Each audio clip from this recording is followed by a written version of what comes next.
JSAM ministries வழங்கும் வேதமும் குறளும். இன்றைய வேதவசனம்: கர்த்தருக்கு காத்திரு, அவர் உன் இருதயத்தை ஸ்திரப்படுத்துவார். திடமனதாயிருந்து கர்த்தருக்கு காத்திரு. குறள் இப்படியாய் சொல்லுகிறது: ஆழ்வினையும் ஆண்ட அறிவும் என இரண்டின் நீள்வினையால் நீளும் குடி. இதனுடைய விளக்கம் என்னவெனில், முயற்சி நிறைந்த அறிவு என்னும் இரண்டுடன் இடைவிடாத செயல் செய்ய குடும்பமும் நாடும் உயரும்.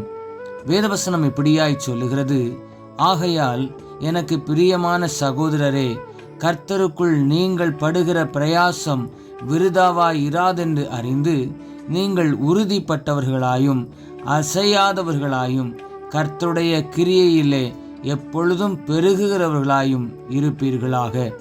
சிந்தனைக்கு: நீங்கள் திடமனதாயிருந்து காரியங்களை நடத்துங்கள். உத்தமனுக்கு கர்த்தர் துணை. ஜெபிப்போம்.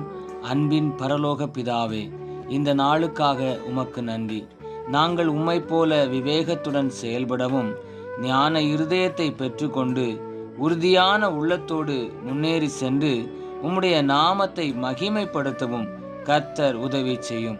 இயேசுவின் நாமத்தில் பிதாவே, ஆமென். இந்த நாள் இனிய நாளாக அமைய வாழ்த்துக்கள். கர்த்தர் உங்களை ஆசீர்வதிப்பாராக. ஆமென்.